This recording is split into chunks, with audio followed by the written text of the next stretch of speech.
Kyle, Meredith, and Charles Spivey, and this time we're joined by Brent Cobb. Welcome to town, sir. Yo, glad to be here. There's a microphone. I got most of that in there. Am I in there? Man, Yo, you didn't do your job.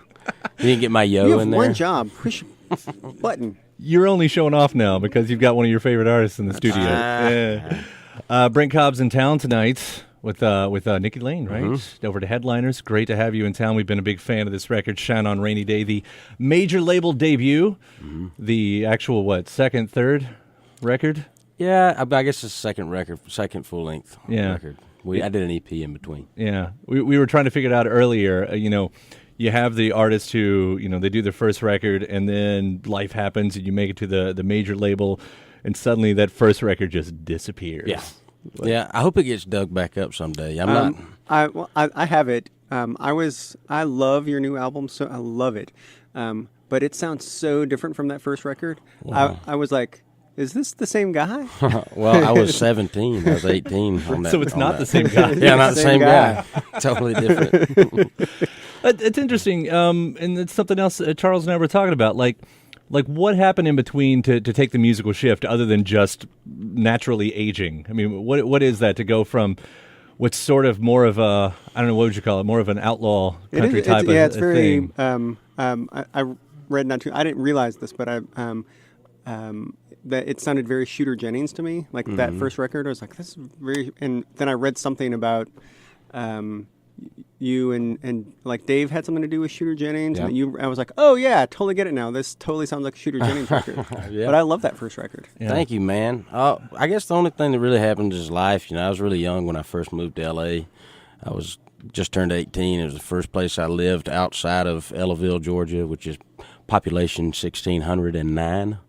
And now 1,608. Yeah. Yes, exactly. That's totally true. And so, I kind of went back and forth for doing that and figuring out where I needed to be, and in the meantime had met people in Nashville and got the opportunity to go there and became a staff writer. So, you just get influenced by so many different people's minds and their own music. That after 10 to 12 years of hearing different styles and meeting new people and getting around different cultures and cities, I guess you tend to change. But when I write, it still feels like it comes from the same well. It's it sounds different, but it still feels the same when it's being wrote. Brent Cobb here on 91.9. You were kind of alluding there to your other musical life here, writing for other folks, and we should get into that a little bit because. I don't know, I guess that's how you pay the bills first, right? Absolutely. Yeah. It's nice. I never thought I'd be in a position where my fallback plan in music would be to be a songwriter. Yeah. So now I'm touring.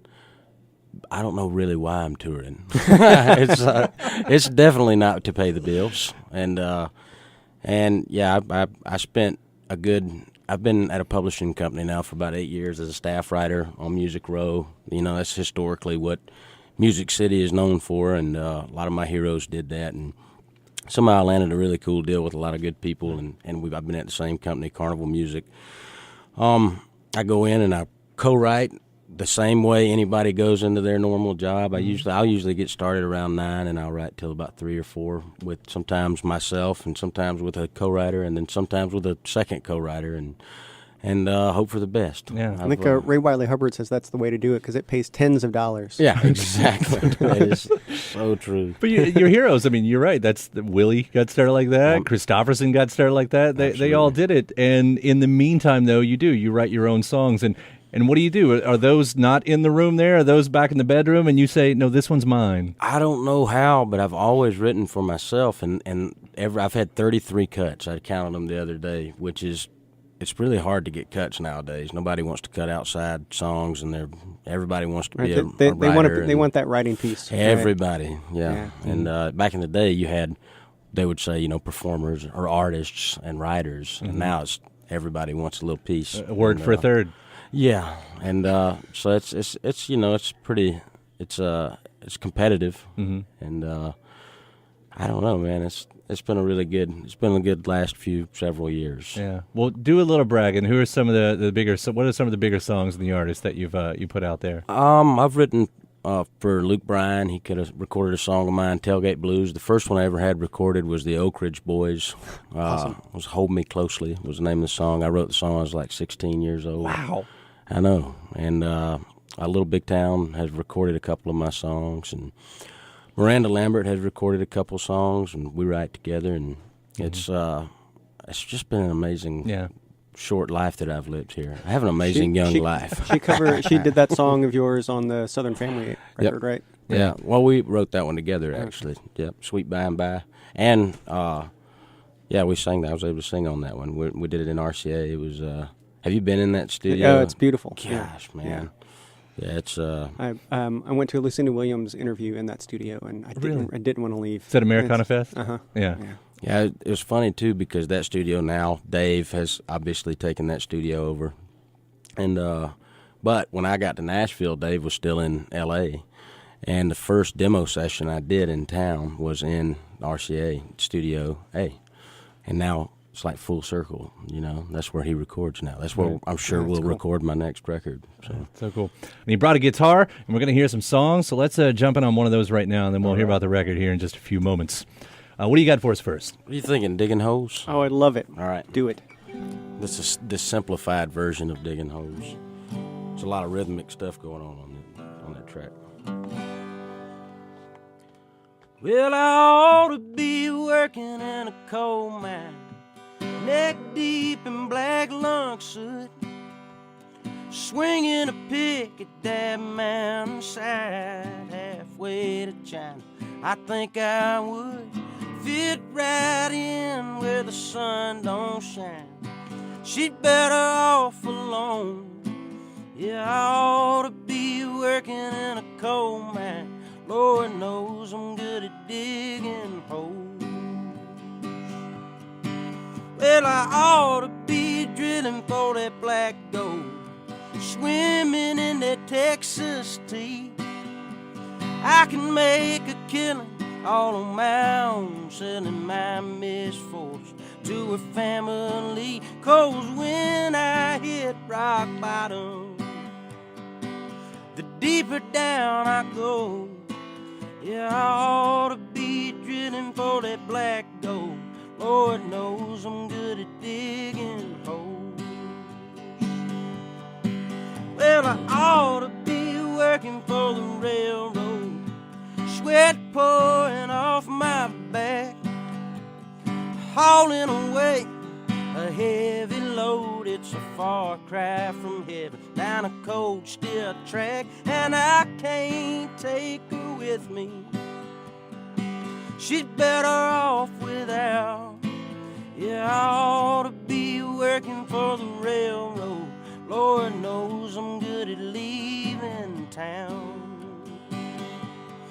When it comes to love, I ain't got a clue what this heart of mine is supposed to do. It tears me up inside what I put her through. Still she won't let go. Oh, I ought to make my living in a graveyard, over my head in dirt.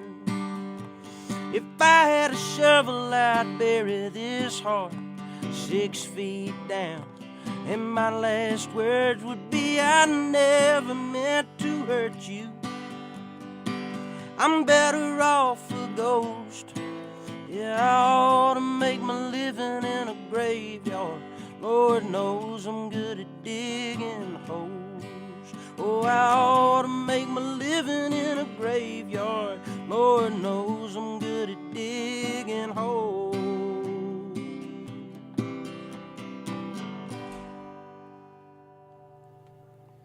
It's Brent Cobb here on 91.9 WFPK.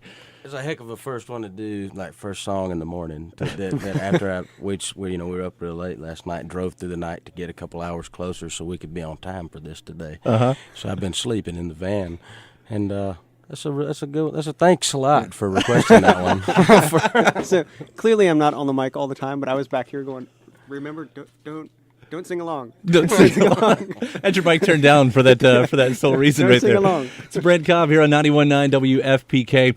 Brent, for an an artist who's so adept at, as you're talking about, songwriting as a job, looking at it as that 9 to 5 thing, when you take these songs, is it still, about storytelling and coming up with, a third person story, or are you able to put, the personal life into these songs? Most songs that I write, especially this record, I say at each show that it's sort of a love letter to my hometown. I didn't know that when I was recording Shine on a Rainy Day, but most songs, not just this record, are that way for me. I've been able to somehow magically put myself into each one of my songs and even have them recorded by artists, or they're always for me, But I also love back in the day, man, where you would have like 6 versions of the same song, and so I want anybody to record whatever they want to record. Yeah. I mean, one of these songs I saw Andrew Combs put out the title track, right? Yep.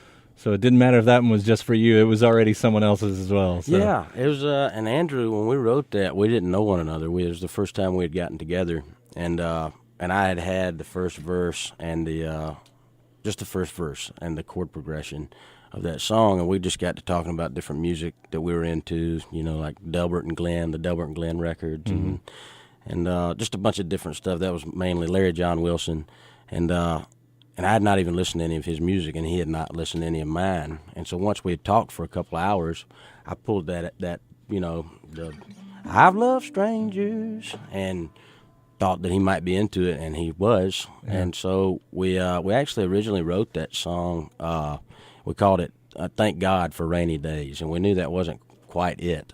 And but we had to go. We had to leave, and so he went to the house, and he actually wrote "Shine on a Rainy Day." And when he sent that line, he wrote that line, and he sent me the work tape, and it blew my mind, man, when I heard "Shine on a Rainy Day." And then when he recorded it on his last record, I couldn't believe that he would not name it "Shine on a Rainy Day" on his album. It's such an interesting way to become friends with somebody. You've got to put together this piece of art with someone. It's a little bit like walking into a room with a stranger and taking your clothes off. And then, like, right you ever done that literally? I was going to say, you think we know what that's like? You know what that's like. Oh, I totally know now. No, it is. Yeah, you just kind of you get more comfortable with it the more you do it, but it's definitely a little awkward, and it takes some learning, and it takes a little while. It takes some time. Brent Cobb, 91.9 WFPK. And we should also mention, you mentioned Dave Cobb, your cousin. He produced this record, helped with this record. How'd the family connection come about? Dave and I didn't grow up together. We didn't meet until I was 17 or right close to 18. And his dad was the only Cobb that left Richland, Georgia, where all the Cobbs are from, where I'm from, and he never came back. And so Dave grew up in Savannah. I grew up on the Alabama side of Georgia. And we were at a funeral. It was Dave's grandmother's funeral. Mm-hmm. And I guess I should say Dave's grandpa was my grandpa's uncle. Okay. Okay, so we're third cousins, removed, I guess you would say. So his I'm going to figure this out. I'll explain it. I'll explain. Not that it'll get any easier to understand. I like to argue about the once removes. All right, here we go. So there were 6 children. Dave's grandfather was the youngest of 6. Mm-hmm. And then the oldest of the 6 children had my grandpa. So that was. Okay. So they were actually closer in age. You see what I'm saying? Uh-huh. Yep. So Dave's grandpa. So that would have been his uncle. Okay. Right, that's what I said a while ago. Okay. Like, yes, Charles, pay attention. So anyway, so that's the family. That's how we're related. And I got to draw it out and figure this out. We were at his grandmother's funeral. I was a pallbearer in, and I grew up with Aunt Christine. I called her Aunt Christine. She'd come into our church, and she'd have these clogs on, and she'd sing. She'd sing. Hallelujah, all men, we shall rise, we shall rise. She'd get her clogs going. She was a heck of a woman. But anyway, I was at the funeral, and word got around that this cousin of ours was a producer in L.A., and we're all musical in my family. And it was. So you're like, oh, big shot L.A. Exactly. That is exactly what happened. Especially You think you're better than us? Exactly, man. And I was the dude that said it. I was like, oh, so you're a producer? What have you produced? And at a funeral, just laid it out there. It was terrible. That's where the family fist fights happen. Yeah, man. It's like, welcome back. Yeah, right. Cuz that we don't know, and And then he said Shooter Jennings put the O back in country, which we were talking about. That album. I loved that. I still love that album, but that's all we were listening to at that time. It had just come out a year before. So when he said that, it was like knocked my hair back. I was like, man, that way to knock me off of my high horse. And so my dad actually slipped him a little acoustic 6-song demo that I had made. And Dave and his wife were on the way to the Atlanta airport, the story goes, and Dave was really reluctant to listen to it. It's like, I get these CDs every damn day. And then it's family, so every you're going to have to time someone answer dies, I get one of these CDs. You know? And his wife talked him into listening to it. And 2 days later, he and Shooter called me on the phone, and that's how that whole thing happened. And, man, even back then when we got in the studio, we're so similar in the way, not in maybe just this way, but the way he produces is so from the heart and so spur of the moment and what feels right, and like he can't even explain the way he does it. You know, it's just so natural in him, and I believe, I mean, that's the way I feel when I'm writing a song too. Mm-hmm. It's not a, you know, it's not a formula or anything when I write, and it just proves itself even, you know, 10, 11, 12 years later to get back on Shine on Rainy Day, and that is exactly the same. Yeah. You know, it still hadn't changed a bit. It's so nice to be with a real producer again. Well, it made for a great collaboration, and again, this record is fantastic. Our Americana host, Michael Young on Roots and Boots, he was the one that just started blowing my phone and email up going, we have got to play this record as much as possible. He said it was his favorite record of 2016. I was going to ask where Michael is. Where's he at today? I know he's going to be at the show tonight. Yeah. He's emceeing tonight. Yeah. I don't know where he is right now. He's probably Michael, listening. get over here. Get over it. Come hug your friend, buddy. Yeah, man. Don't leave me hanging like that. And right now, I think you'll get another song from Mr. Brent Cobb. Okay. What we got this time? I don't know. Maybe Shine on Rainy Day. Let's hear it. I mean, it's slow. I don't want to put anybody to sleep. So happy to be here, y'all. Thank you for having me, really. And those listening, you know, these are your public radio stations. Gather round and become a member. You can call it 502-814-6565. Here's Shine on Rainy Day. I've loved strangers, dodged deals and dangers, searching for my own little piece from the countryside to the slick city streets. And I've missed my hometown, been high and low down, learned every which way of the game, how some things do and some don't change. And it's safe to say I'm still crazy over you. Your love gets me through when I'm stuck in life's crazy glue.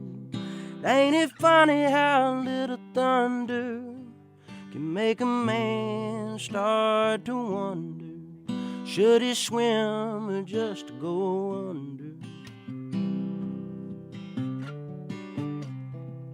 Ain't it funny how you learn to pray when your blue skies turn gray, when there's nothing left to say? Shine on rainy day.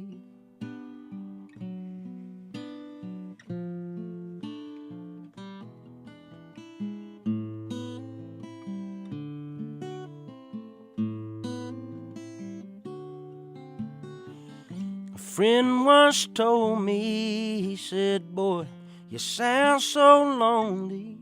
All those cheating, leaving, done me wrongs. Have you ever heard of a happy song? Well, offended, I set down my glass. I smiled and let the moment pass. Said, the tab's on me if you think I'm lying, but laughing ain't a pleasure till you know about crying. Ain't it funny how little thunder can make a man start to wonder, should he swim or just go under? And ain't it funny how you learn to pray when your blue skies turn gray, when there's nothing left to say. Shine on rainy day,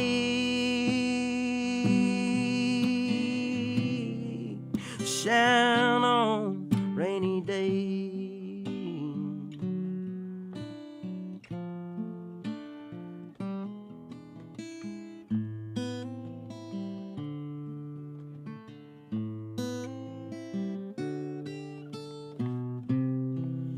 Ain't it funny how a little thunder can make a man start to wonder, should he swim or just go under? And ain't it funny how you learn to pray when your blue skies turn gray, when there's nothing left to say? Shine on rainy day.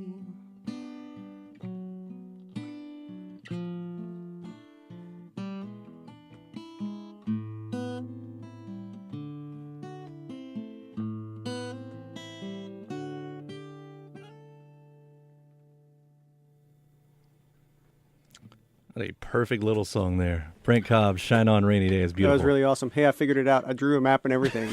You and Dave are second cousins once removed. Is that what it is? Yeah. Are you sure? Because is this right? So your grandpa is the son of the oldest, and Dave's grandpa was the youngest, right? So Dave's dad and your grandpa are cousins. Right. Right? So Dave's, that's correct. So your dad and Dave are second cousins. Okay. So we're second cousins. Yeah, so you and Dave's kids are third cousins. Lord, thank you. You and Dave are second cousins once removed. I'm really glad we did this on the air. This has been wearing me out, too. So I thank you so much for clearing this up. Brent Cobb here on 91.9. Second cousins once removed. WFPK. Oh, man. And before we set you free and get you out of here, there was one track we were talking about on the record called Country Bound that I guess has a pretty good story to it, right? So I didn't know this story at all, and when I first heard the record, I was like, "Wow, that has like a weird like Glenn Campbell sound to it." I'm a huge Glenn Campbell fan. Like saw him like a million times in the last 10 years because I just love him. And I was like, "What? Why is it so different?" But I was like, "Man, I really do dig it. It has this like weird Glenn Campbell influence." So I read somewhere that your dad wrote it, like a long time ago. Yeah. Like back when Glenn Campbell was on the charts and like he was influenced by it. This is awesome to me. Yeah. Well, it was around 91 or 92. I was 5 years old, and it was the first time I ever saw snow. So I think that's why I remember it. But we were in Cleveland, Ohio, where they don't have snow in southern Georgia. They don't make snow in South Georgia, and so we were in Cleveland for Christmas, and I was looking out the window at snow, and then my dad, along with my mama's brother, were writing this song, Country Bound. And it's always been my favorite song every year. That's his uncle, by the way, Charles. You don't need to write that down. Yeah, no, I know this for sure. Man, we'd get together at Thanksgiving, and when we'd all get back together, and always request this song. Awesome. And it's just always been one of my favorites.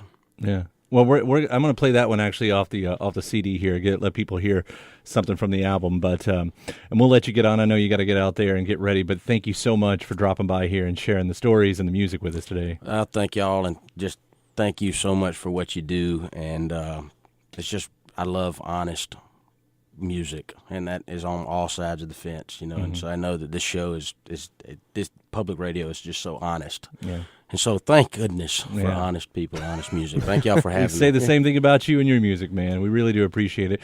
Brent Cobb tonight at Headliners with Nikki Lane. The website to get the details on the show is WFPK.org. And again, thank you, man. This is from the album, the track we were just talking about, Country Bound on 91.9.